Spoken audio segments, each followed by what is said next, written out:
Welcome to Move, Sweat, Discover, the podcast where fitness meets self-discovery. My name is Avi, and today we have a treat. We have Ms. Fitness herself. Can I call her that? Can I call you that? Miss Fitness. Yeah. Utah Lee. So, Utah, you are a Nike master trainer. Yes, You are a fashion maven. Okay, thank you. I'll take it. Did you take that? Influencer. I know some people don't like that. Yeah. I am. So you've worked with such brands as NARS, Chanel, Red Bull, Prada. I'm so excited to have you here. So thank you so much for your time. Yeah. It's you for a long time. I know. It's been a while. So who are you? Who are you to people that don't know you, that may not know you out there? Because I know you as, and I'm sure a lot of our audience know you as like, the epitome of fit, Ms. Fitness herself. But as I know, as I've done a little bit of research, you didn't always start out in fitness. No, my life is always very complicated. So I always started out as I'm a very complicated person. And then I'll go with most of the time I'm a fitness instructor, Yeah. a fitness presenter. But on the other side, I am a mother. Yeah. I have two teenagers. Yes. Okay, they're 15 and 17. They're interesting. They're great kids. And then also I am a lifestyle influencer, like you said. Yeah. Yeah. Yeah. But before that, before being a fitness instructor, I was actually a fashion designer.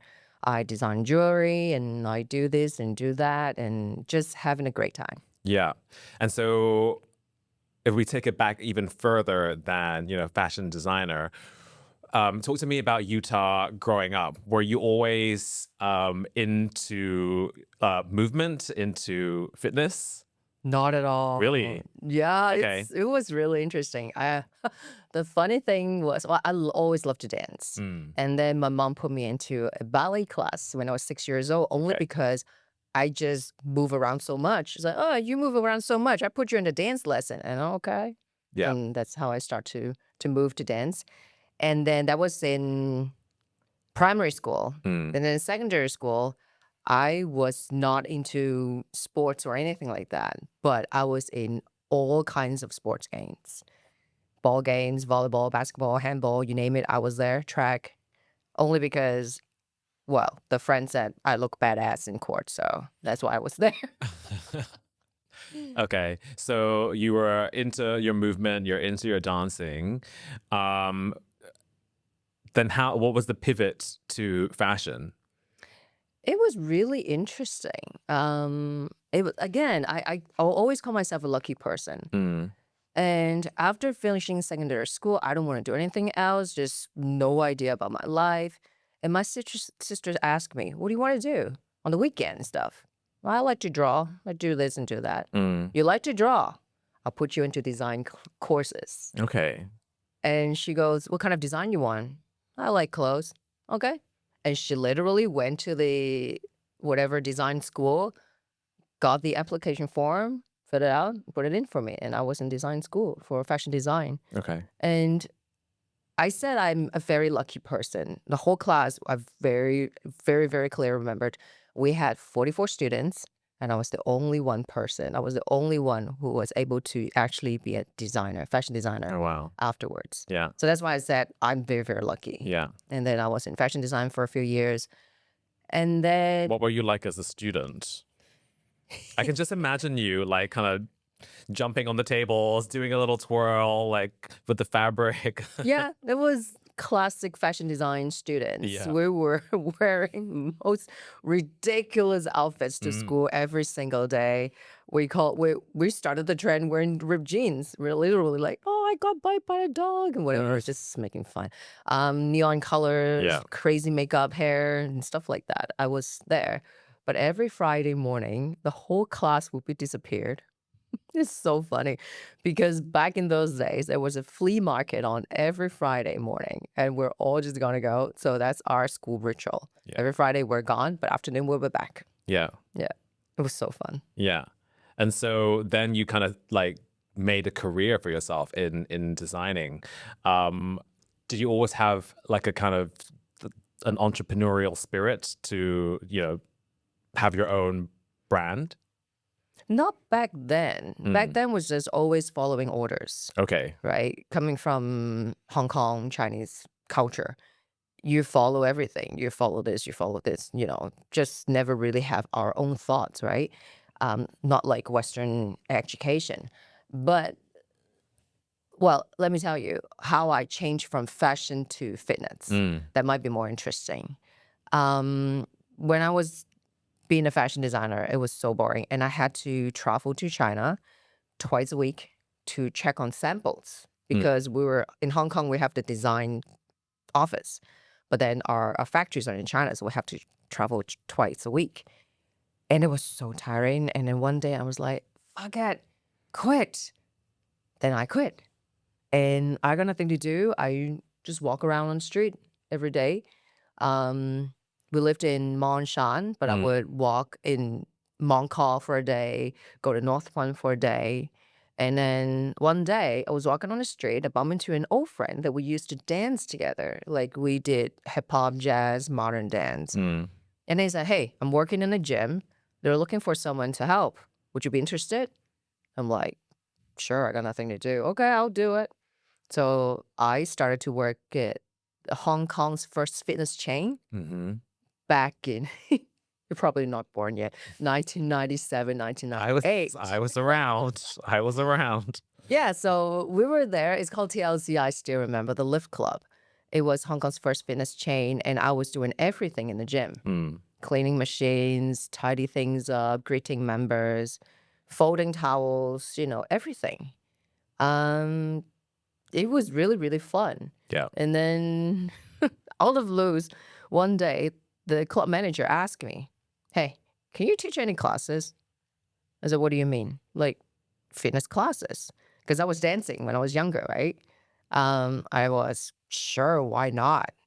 So I started to teach dance, hip hop in the gym, 25, 26, 28 years ago. And then for some reason, people really liked it. And then I got serious. And then I went to all kinds of fitness training, personal training, group fitness exercise, kickboxing, Pilates, Bosu, yoga, everything. Mm. And then I was working as a fitness trainer in a gym. Okay. Yeah. Yeah. What do you feel that like your kind of experience back then has kind of influenced the work that you do today? I knew that had to be different. There was not a whole lot of women in the gyms. Right. Mostly just dudes. We call those watermelon shorts they would wear. The muscle tee, which is only showing showing everything but the nipples kind of Yeah. t-shirt. I don't know if you know the Arnold Schwarzenegger Yeah, t-shirt, yeah, like yeah. really down strips down here that wear Yeah, super yeah. tight shorts. And then it was one guy in the gym, he was wearing the shorts like watermelon patterns. So we just started to call those watermelon guys. But anyways, the heavy lifters. Yeah. But girls were there would be just lifting a little bit of weight, doing cardio machines, and then they would be gone. And I was like, this is not right. Do we have to do something different? So that's one of the reasons I started to teach dance in the gym, Right. to make a change. Yeah. So Yeah. I think that's what I really noticed back there. Yeah. And so like being kind of like one of the pioneers, like the OG in the Hong Kong fitness scene, like how do you feel like things have kind of progressed or even regressed or developed over the years? Because there's a lot out there, but there's trends, there's fads, things come and go. How do you feel that things have kind of panned out? I mean, how should I say this? When I first started, I'm not like making it sound that I was that important, but the people I work with, we were just share the same goals, share the same passion that we really want women to do fitness. Yeah. And then very lucky, and Nike came along. Nike was actually sponsoring staff uniform at the gym at the time. And then just one afternoon, they say, call me, hey, this is Nike Hong Kong. We love your energy. We love you. Would you like to be our athlete? I was like, sure, yeah, let's do it. So that's how we started to do women's fitness. That actually changed the whole scene in Hong Kong. We started to see more women do fitness.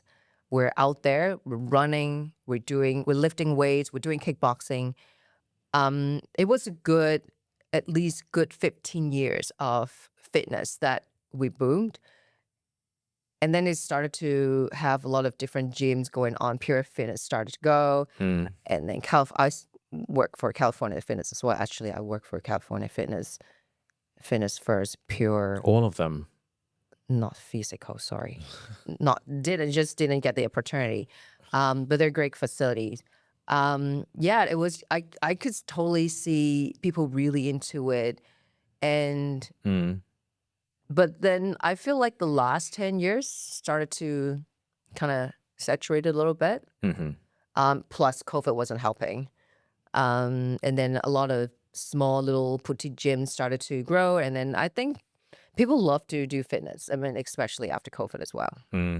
Yeah, I found that with like COVID, like when you, with all the restrictions, when you take something away from people, they just want it more.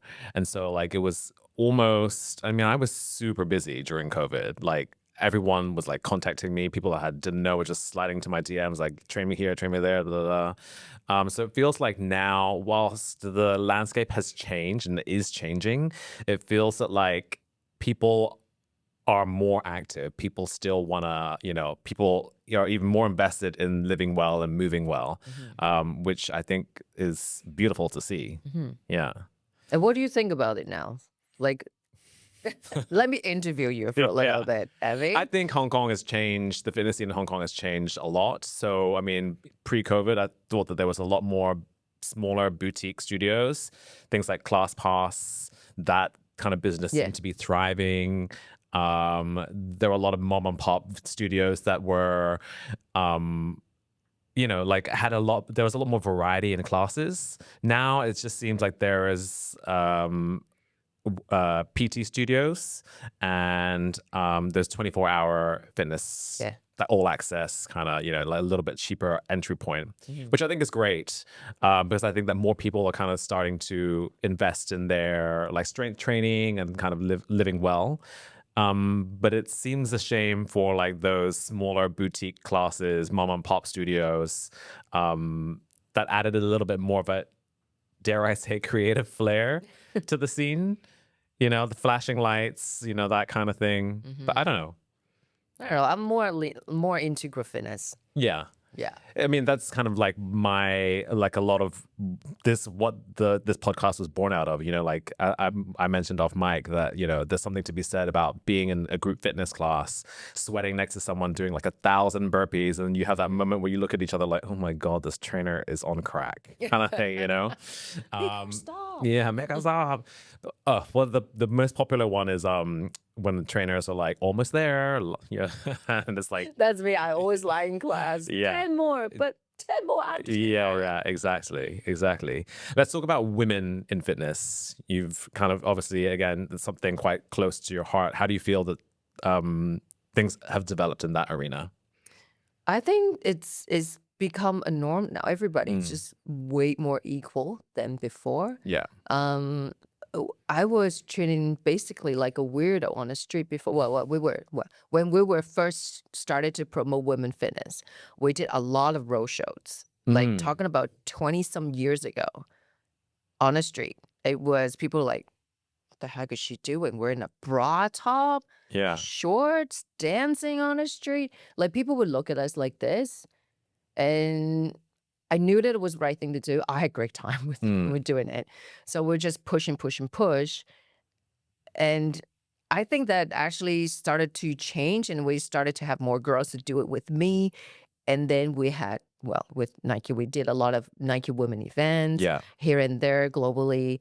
And it just pushed women fitness into top. So what would you do on these roadshows? Sorry. So fun. We dance, we do step aerobics. Okay. So it's almost like a demonstration? Yeah, like a fitness demo on the street. Yeah. And then would people join in? No, I watch the show, and then on the side, staff will like try to grab people in, sign membership and explain to them what it is, come up for a tour and stuff like that. Okay. Yeah. It's almost like you're like those back in the 90s, those like pop stars that were not super famous yet, but then they do the mall tour. Yes. Okay. It's almost like Justin Bieber was singing with his guitar when he was little and outside of a mall kind of situation. Yeah. Okay. Yeah. And so on these road shows, like, tell me a little bit more about like how that evolved into, I don't know. into bigger ones. Yeah. We started on the street in Northport. Marlboro specifically. It was so fun. Like next door, they were selling $10 shorts, and then the next door is us, like dancing our asses off. Um, and then evolved to start to work at Nike, and then we made it big, and we did what we call the guerrilla attack, which is basically a demo or a dance performance, like flash mob. But back in those days, we called it guerrilla attack. Yeah. So we were doing it, and Cosplay was so fun, tons of people watching, and then we have to be always worried about, okay, you push the speaker out, you put the panel out, I would just go into dance. 1, 2, 3, let's go. And then before the police arrive, let's run. And it was so fun. And then, from small little road shows and up to a guerrilla attack and up to huge events. Especially we did one called NTC Tour, which is Nike Training Club. It was 13 countries. We do it within a few months. So I did a kickoff in Shanghai or Beijing, I can't remember. So then there was 13 cities. Hong Kong is one of those, and we had like 6,000 women do 10K run. The fitness concert, we had 4,000 people. We had amazing fun. It was amazing. Yeah. Sounds fun. It's so fun. From someone who's kind of experienced both worlds of like fashion and fitness, like how do you feel the beauty standards for women kind of differ between these two worlds? Now, let me give you an example. In fitness industry is very, very shallow. You probably would know as well. To determine a trainer is not how well this person can teach, how much he knows, is how good he looks. Like, what Right. does it look like? Does it have big muscles? Is it tall? Is it charming? Stuff like that, right? Fitness is very, very shallow. But I always encourage people, men and women, just to look beyond that. Just really love yourself. Beauty as well. And even my teenage daughter would say, oh, my nose looked too big in the photo. And then, oh, I don't like the shadow on my face and hair and stuff like that. But, you have to start loving yourself before you're loving others. It's okay. I was just telling Wilson here, I got this gigantic pimple on my chin. But it is there. But how do you embrace it? Do I put a heart sticker on it, or do I just cover with a bunch of makeup or whatever, right? You just have to love it and go with it. Yeah. So, I mean, you mentioned your daughter and your kids earlier. You're a working mother. Can you share some of the joys and challenges that you've experienced kind of balancing, the crazy working world that you kind of, imbibe? Yeah. Well, I didn't mention that I actually owned a retail store about 15 years ago on Wellington Street on the ground floor. It's called House of Style. So it was really interesting. I have to tell you a little background story. So I was a personal trainer of a millionaire. And then he found out that I do jewelry design. So just randomly come and say, maybe I can invest in your business. I was like, yeah, sure. You're great. You're funny. And then I was pregnant with Sophia, my second child. And I just put the idea on the side. And then after giving birth to her, and I went back to training, and like, oh, you said that a year ago. Is it still valid? And he said, yeah, just give me a proposal. And I literally, no joke, put together an idea on 3 cardboards: fashion, lifestyle, furniture. Wow. And he looked at it. Yeah, go find a store space. I'm like, what? What did you say? Go find a store space. And I opened up a store. Okay. And why I would link it up to having fun with my kids and how do I balance? It was fucking crazy. So I came up with the business idea.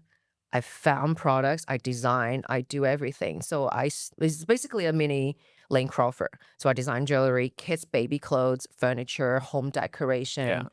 And we even go to clients' house to measure their homes and design furniture for them. But after giving birth to Sophia, I didn't really know her in her first 2 years of her life because I was balancing that business, being a mom. My son was like, what, 2 years old Yeah. when I had Sophia. And then I was still teaching in Central California Fitness, which is like a block away. It was crazy. It was so crazy and so tiring. But someone told me, it's really interesting. Back then we had to hire two helpers because the kids go in different directions. And then someone told me that it's okay. You know, your kids always know who the mommy is. I just keep that. That is my passion. That is my fire. That's my power to keep going, to loving the family, husband, business, and training at the same time. It Yeah. was fucking crazy. Yeah, I can imagine. What kind of advice would you give to, you know, a woman, a mother that's kind of like juggling that and societal pressures of like women being at home, women like going out and earning their kind of like career? It sounds selfish, but it's true. That's the base for your passion, for your life, for the power to live is what you love. I love designing. I love being creative. I love doing fitness, teaching fitness because it's so rewarding. Yeah. Not only, you know what, it's a dream job, right? Being a fitness instructor. Who gets paid yelling at people? Us. Who gets paid working out? Us, right? Yeah. Yeah, so I love being creative. I love teaching and I love my family. I do those first. So I just, work our hours. Maybe I go to the office and create jewelry in the morning, teach in the afternoon. And then I'll leave at 3 o'clock and then I go home for my kids. Yeah. So that's how I juggle my schedule like that way. And then kind of navigating movement in there and your well-being. How did that practice kind of sit with you?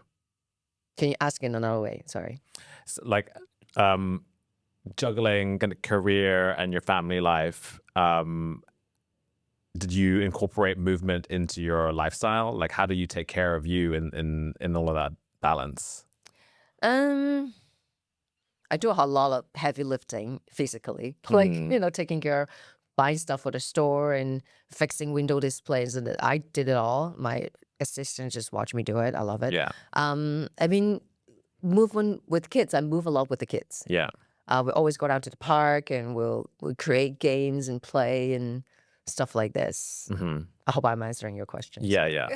So you've spoken about the importance of, like self-care, obviously. How do you make space for yourself today? Unfortunately, sometimes if I have things to do that I have to be by myself to do it, I will have to sacrifice a little bit of a sleep time. Like sometimes work late. Yes. Because, during the day, you have delivery guys coming, dogs running around. We adopted 3 dogs. So like dogs running around, barking here, barking there. Although the kids are in school, but then you have so much to do. And then afternoon, they come back. We sit down, eat dinner, talk, take the dogs out, blah, blah, blah. That'll be late at night already. And then everybody goes to bed. And that's my time to think about myself. Yeah. Like, what do I need to do late at night and stuff like that. Do you have any sometimes. like a morning routine or an evening routine? We definitely eat dinner without devices. So we chat, we talk, we communicate as a family. And then we take the dogs out at night. Yeah. And then I love those hours. And then, just chill with my husband, maybe in bed, watching TV for a little bit, and then we chat and then we go to bed. Yeah. On devices, so you are a little bit of a influencer. Yeah. Talk to me about that space and how did you kind of get into that? Is this something that kind of just presented itself to you? It's really interesting, actually. I started using Instagram because my days were just crazy busy. And I literally can't remember what I did yesterday. Yeah. I started posting my kids' photos and my work photos on Instagram just because I want to remind myself. It's basically a photo diary, right? And then brands started to notice me and they got serious. They started to send me products and that's everything started. I enjoy it because I enjoy sharing fun things and useful information and stuff like that. It's really interesting. Like even schools would invite me to go talk to the students Okay. about social media. Even SCMP, they have quite a few of different lifestyle and fashion beauty magazines, right? And quite a few years ago, they started to have the editors to run their own Instagram, and then they invited me to share how I do my Instagram and stuff like that. Actually, Nike flew me to Taiwan to talk to their instructor as well about being a fitness instructor. What do you do on social media and stuff like that? And I would just share strategies, what I think that works, what I think is ethical on social media, and to represent your profession and stuff like that. Yeah. And your kids are teenagers. How do you navigate social media with them? Because My like we grew up in a world where there was no social media. There was none of this stuff. you And yeah. you too. Yeah. You're my era. Yes. No way. Yes. I know. This is good. Like looking.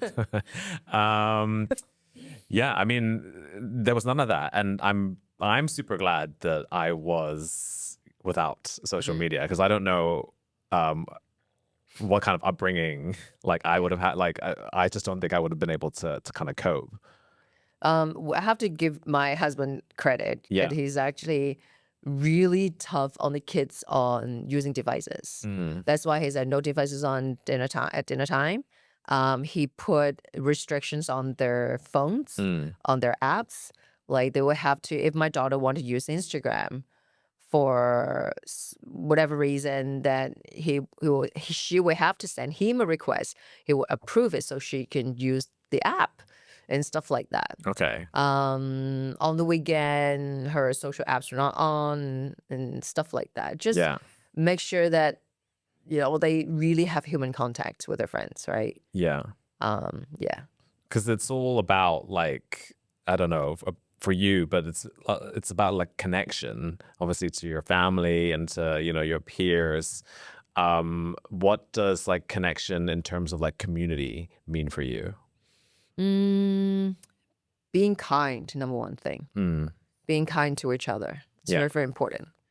On a social media level is like, I always say, if you don't have nice thing to say, don't say it. Yeah. Right? But you have to put yourself, if you're on social media, you have to put yourself out there that you have to prepare to be judged. Right? Haters, they're always there.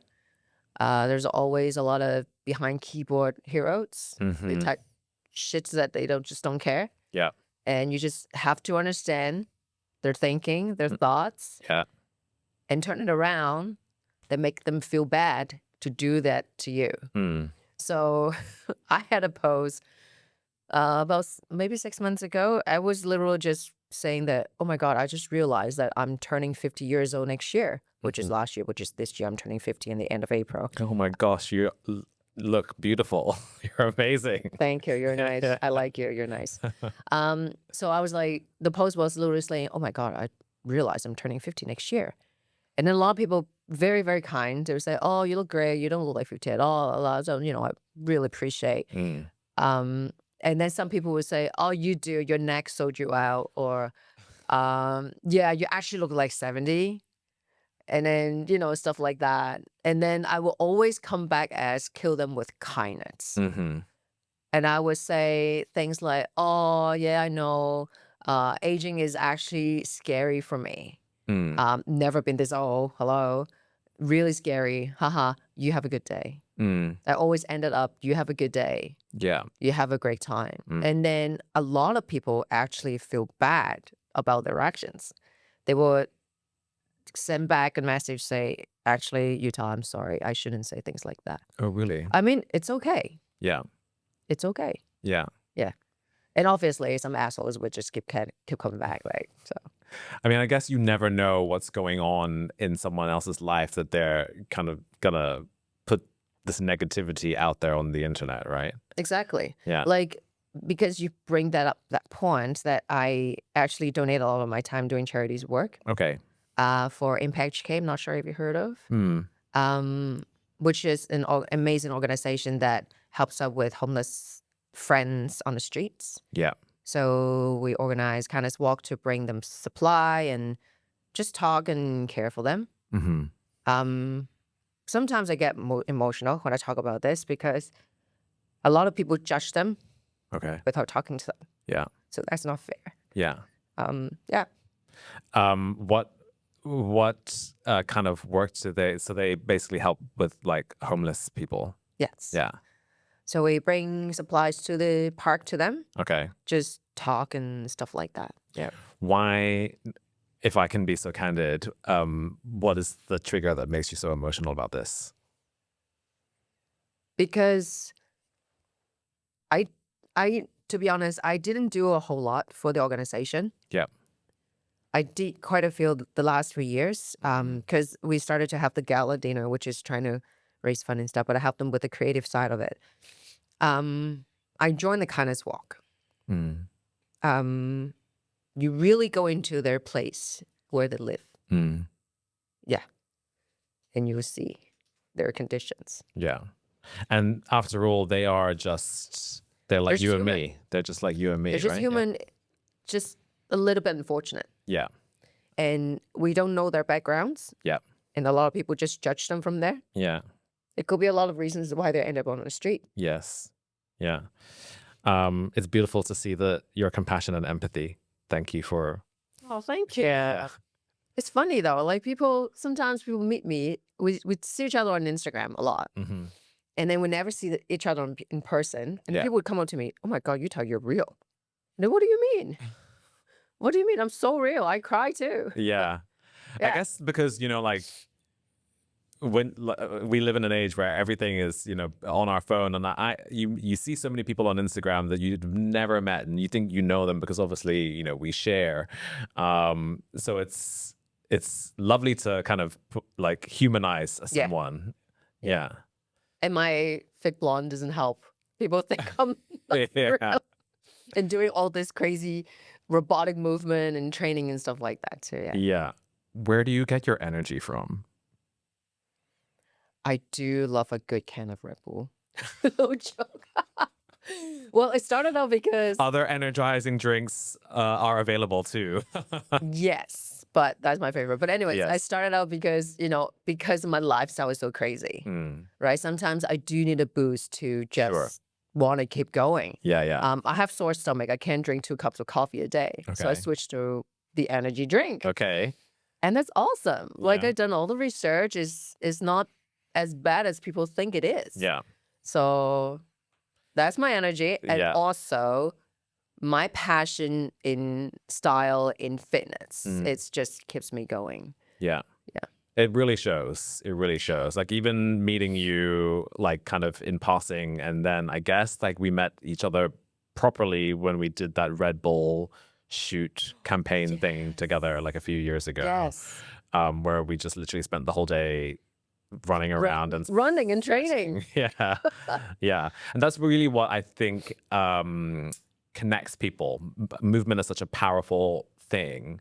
And, like we're all kind of striving to live well, move well, and be well. So I do remember that day very vividly. What are some of your personal motivations for like moving well and living well? Remember I said I always want to be different? Yeah. And I'm going with that of 4 letters, COOL. I want to be cool. Yeah. I want to be cool. That's why I want to do fitness. Okay. Fitness is great. That keeps me going. That gives me energy. And I'm healthy. And that's something I do that actually inspire others. Yeah. In a great way. Fitness to me, it's almost like just do it to me. Just do it to me is not just buying clothes or just run, just play basketball or just train. Yeah. It's a lifestyle. It's a motto. Yeah. Like if you decide on something that you're not going to hurt anybody, if you want it, just do it. That's why fitness and my lifestyle is so match well together. Yeah. What are some of the most rewarding moments of your career, do you feel? So many. So fortunate. So many. Um, when they first started to launch the app, the Nike, well, they call it the world's number one fitness app, NTC, Nike Training Club, that it came with promoting the trainers. So that's why they came up with the Nike Master Trainer. So at first, we only had 6 in the world. They call us the Nike Global Master Trainer. So I was the only Asian girl there. So there was 6 of us Amazing. representing. Yeah. It was so fun because you get to see the global production. Like they really have food trucks on site. They really have your own trailer to pull on your robe to get inside and chill before your sets. It was eye-opening experience, very, very humble. We were shooting the app. So we got to design the app for the athletes. We got to perform in the app. And then we went to Mexico to do it. How cool was Wow. that? Yeah. And then the funny part was we all have a bodyguard. Like legit black and white suit, Wow. glasses, bodyguard. Did and you have then- like people clamoring to get a piece of you? No.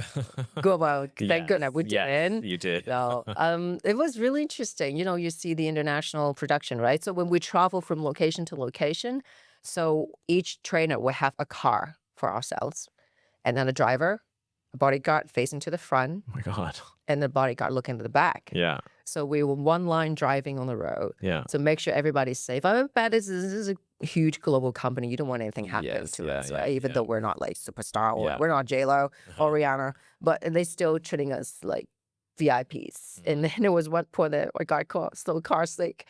And I was like, okay, we arrived to a location and like just find a place to try to puke it all out. And I heard someone's following me like, shit, I've been followed in Mexico. And I turned around and it was my bodyguard. It was hilarious. Yeah. Yeah.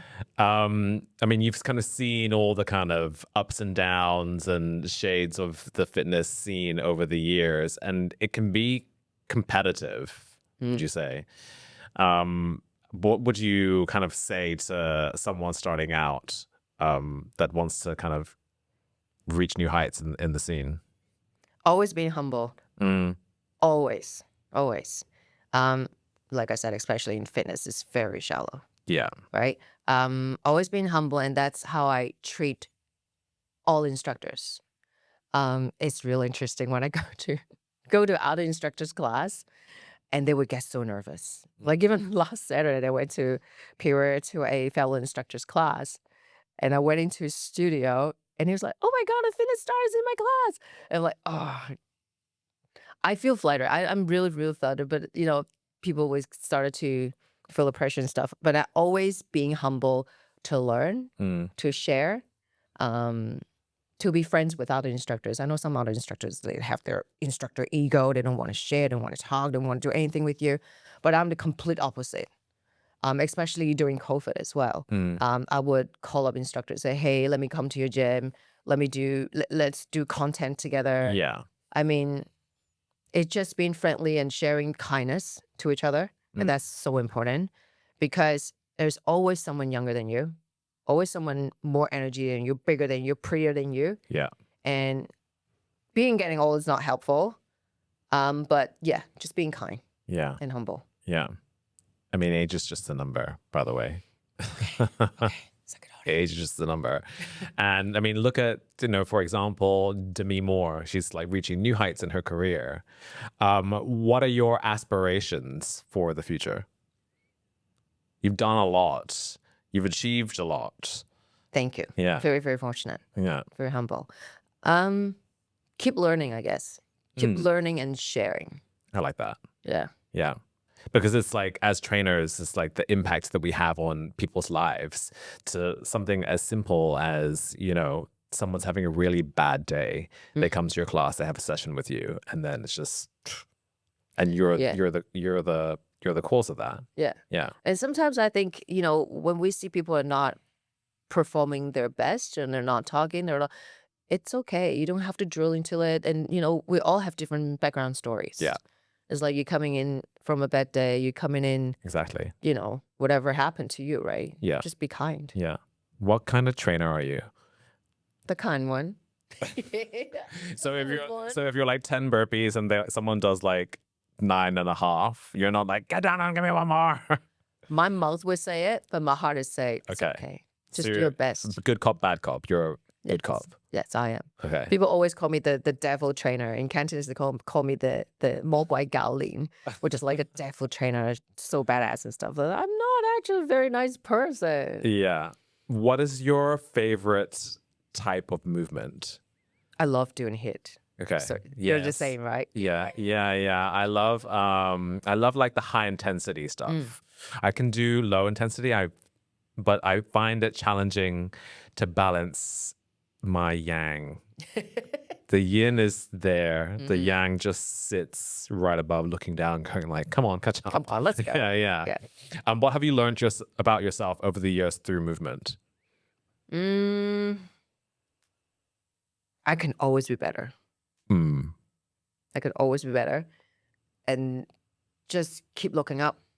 Keep trying. Yeah. Yeah. You have a real curious, I think, nature. Do I? Would you say that that's correct? Would you say that that's correct? Sure, yeah. Yeah? You make me shy. No, don't. You totally not shy. I'm actually very shy. Are you? I am very shy. Okay. Introvert. You're to an be honest. extroverted introvert. I think I am introvert. Yeah, I'm an introvert as well, believe it or not. But it's work switch me over Yeah. to be extrovert. Yeah. Yeah. Can you just switch it on and off? I think so. Like I would burn out energy if I'm like teaching that 3,000 people class and then I could just shut down afterwards. Yeah. What do you do to then kind of fill your cup back up? Just be quiet. What? Do you need to like take yourself off, like, off the grid for like a couple days, spend time by yourself and with your family? Yeah. Yeah. Sometimes, yeah. Yeah. Or just do my own thing, put myself into my, at home I have a room, I call it my studio. I just go in there and do my own thing, tidying things up. Yeah. I should come. To your private space. Yeah, I should come. Come to my studio. Yeah. Shit stuff. Okay.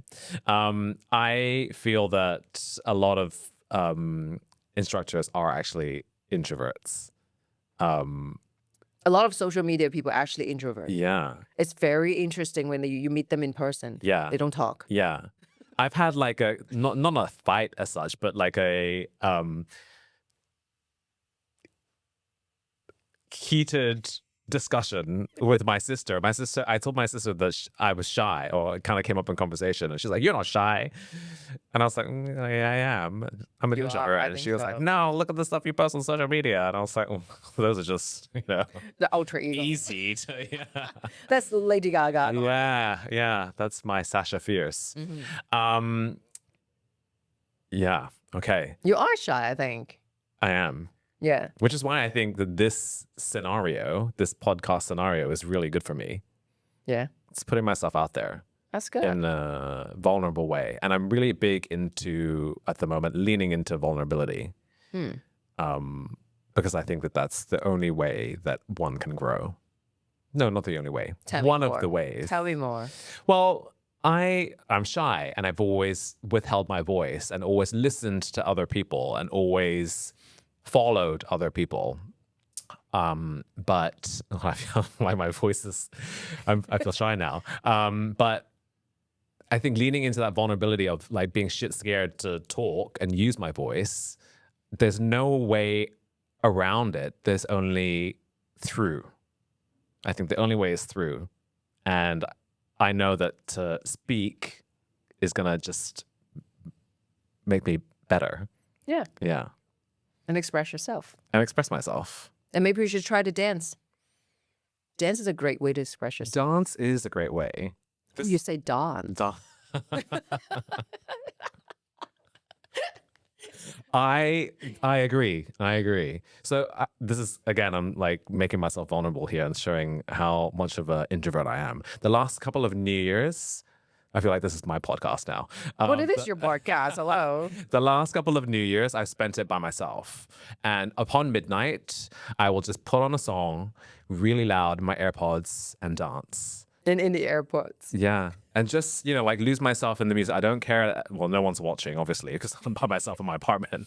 But I'll just dance and express myself and lose myself. And then I'll go to bed. That's So great. I do agree. Like dance is really a great outlet. Let's go to dance together. Where? Anywhere, gym or nightclub, whatever. Okay. I haven't been to a nightclub in years. Well, Now's the time. now it's the time. You and Okay. I. So me and you and I have moved together a few times. We've done a few exercise classes together. I think one that sticks in my head is that I taught a family form class that you came along to. Yes, that was really good. Yep. We've done a few HIIT sessions together. We did that Red Bull, ran around the whole of Hong Kong together. Yeah. We just came from a little HIIT session in the park around the corner. What in that session, or what throughout the sessions that we've done over the years, do you feel like you've learned about yourself? In particular, the one just now. I know what I want, Hmm. and I just go after it. Okay. Right? Like I feel bad that I was directing all the shit in the park, but I know which angle is good. Yeah. I know how we do this to make it fast. I do learn a lot, not only physically but mentally as well. Yeah. Yeah. Do you feel like with your personal training clients, with group fitness clients, that you learn from your students each time? I do. I learn, like I mentioned before, that we don't know their backgrounds before they walk into the studio. Yeah. I learned that I have to slow down because some people would think that I'm too crazy, too hyper in class. Make her stop. So yes. Then I learned that even though I'm teaching the class, but I'm providing service to you. So it's your class, not my class. Yeah. So you get down to hammer push up. And, Yeah. you know what I mean? Like Yeah. just have to learn how to observe people and be better and how to provide better services. How do you, if there's someone in your class, this is just a side question. If there's someone in your class that is maybe not pushing, not performing, maybe is in the background,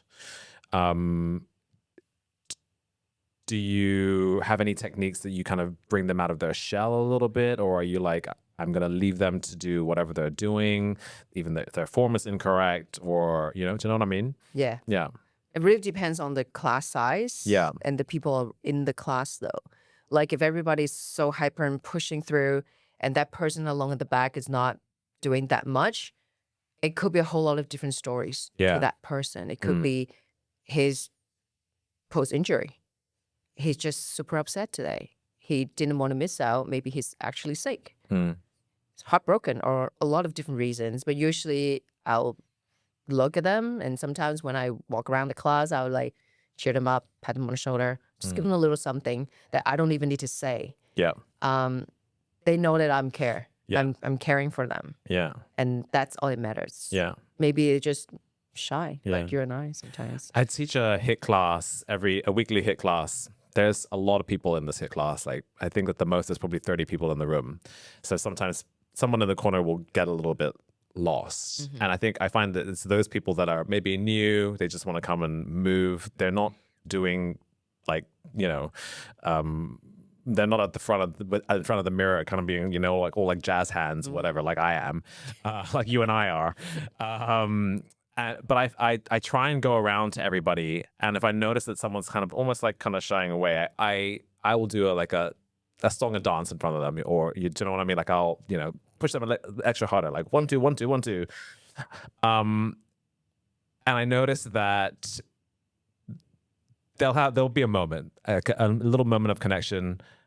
They're uncomfortable, but they just accept the energy kind of thing. Yeah. And it's just that energy exchange in a group fitness class that I really value those moments. Yeah. Yeah. And sometimes you just don't need to talk, don't need to acknowledge. Just like, it's a tiny little thing. Head on the shoulder, bring them a towel. Yeah. Yeah. I always try and have those moments in every class. Yeah. We are kind of winding down, but I want to shoot you a bunch of lightning round questions. Stretch first. Yeah, so just Ready. don't think too much. Bring it. Just Bring it. first thing that kind of comes to your mind. What is your go-to life motto or mantra? Just do it. Very on brand. I love it. Mm-hmm. What is your go-to self-care ritual? Massage. Okay. Are you a Thai massage, like walking on the back, cracking your back, that kind of, or oil massage, foot massage, or all of them? Oil massage. Okay. Just gentle but firm. Yeah. And what happens if they're doing too hard? And I say, Do we "Could you say? please?" Okay. Yes. I Sometimes you need a hard though. sometimes like I just sore muscle. I feel bad and I don't say anything. Yeah. You don't say anything. No. You don't. No. So you just suffer the whole thing. Wow. Because I think like that's the universe's way of telling me that I need it. You need it. Mm. Okay. Go to sweat. Even he laughs. Go to sweat. Go to sweat. What do you mean? Like go to workout. Go to work out? A place? You mean a location? No, just a type of workout, a place, a location, anything. I like to do dancing. Mm. I like to dance. What is your favorite song to dance to? Go to song to dance to. Right now, like Jenny. I just posted a video today. Okay. Yeah. Like Jenny, Jenny, Jenny. But the more you listen to the song, it sounds like Jimmy though. It's so Oh. funny. Try I it. need to listen to it. I need to listen to it. What is your go-to treat meal? I love good noodles. Like fried noodles, soupy noodles. Both. I love this place. Can I say a restaurant? You can. I love this tiny one standoff restaurant called Thai Pepper in Tai Kushing. Okay. So good. We have been going since, I don't know, for 25 years now. Okay. Yeah, it's so good. Is You have it to still try. there now? Still there. Thai Pepper. Thai Pepper, Tai Kushing. Right. If you would like to sponsor the podcast, we'd love to have you. I don't think they. I don't know. We'll see. Or I'll just have a lovely plate of your noodles. Go to app. Instagram always. Okay. Yeah, because partially is work. A lot of interesting thing going on. Do you have like a balance of like how much time you spend on Instagram? There is a thing in the phone. Yes. Say you use certain hours, Yes. that. I actually try not to use the phone at all during most of the vacations, unless I have to do certain photos and videos and stuff like that. But Yeah. otherwise, I don't use it. Yeah. Yeah. Okay. Go to recovery practice. Stretch. Do you stretch every day? I do.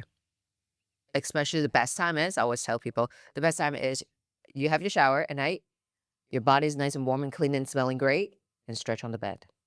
Best thing. Yeah. I stretch watching television. Me too. Yeah. Yeah. I think that's great because then I'm distracted from the fact that I'm stretching. Yeah. Suffering. Yeah. What is your go-to travel destination?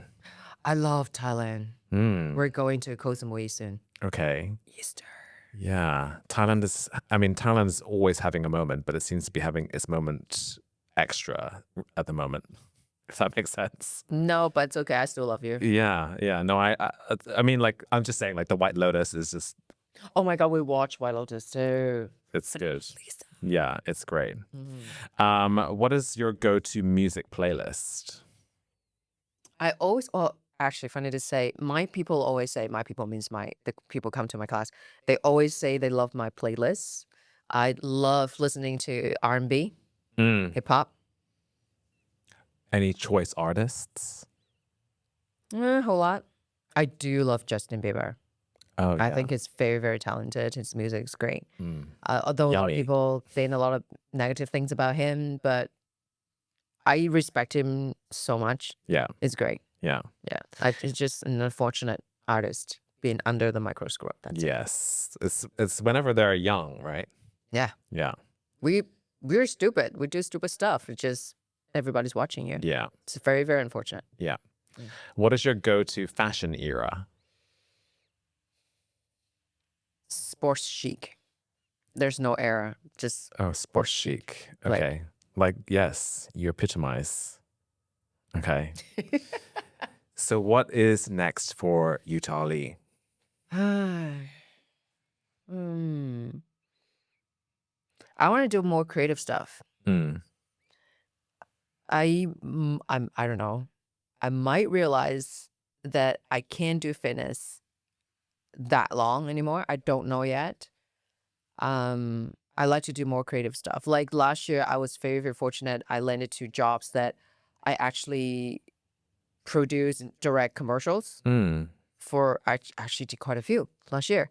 Very, very fortunate. I love it. Behind the scene. Yeah. What are your takeaways from being creative? Just do it. Just go for it. Like there's no ideas, bad ideas. I mean, Yeah. just go for it. Yeah. Yeah, brainstorming, work with people. Hopefully, if you're lucky, work with people with like-minded, with like-minded people, and just go for it. Mm. I like your attitude. Yeah. Yeah. Thank you. One question. I'm married. I'm taken as well. The last question that I've saved for the very end. What have you learned about me through movement? You. Hmm.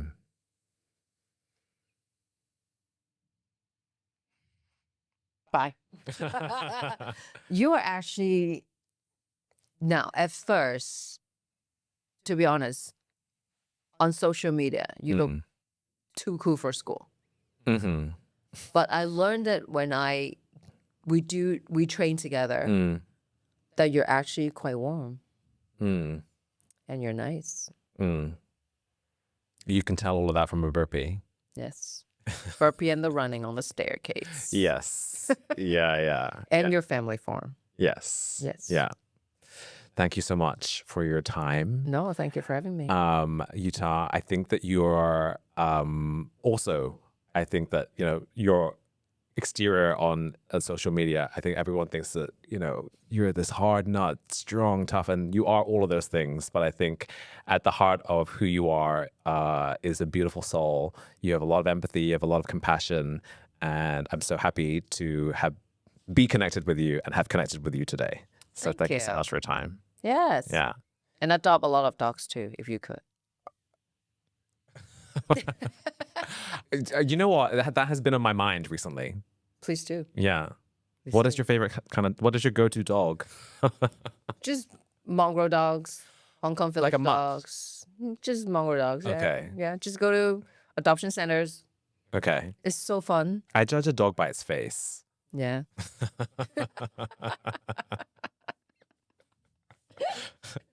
So that's me leaning into vulnerability. Yes. Where can people find you? On Instagram, you can find me as just Utah Lee. Yeah. You can find me on YouTube. I don't do much on YouTube, but I do have a viral video that's hilarious. It was because my workout video on YouTube is all 17 minutes. Okay. Because I try to be difficult, not 15, not 20, 17. Yeah. So 17-minute workout.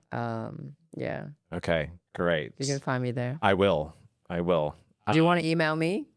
Email you? Yeah. What do you You mean? can email me too. I could. Okay. Yeah. Utahlee@me.com. If you want our followers to email you, Yeah. that is the. Or come that to is the link. Saikong and find me. I live in Saikong. There we go. And come to your studio. Yes. Yeah. You should. Okay. Yeah. Yeah. We'll have a bowl of Thai pepper. Exactly. Thank you so much, Utah Lee. All See you right. soon. Mwah.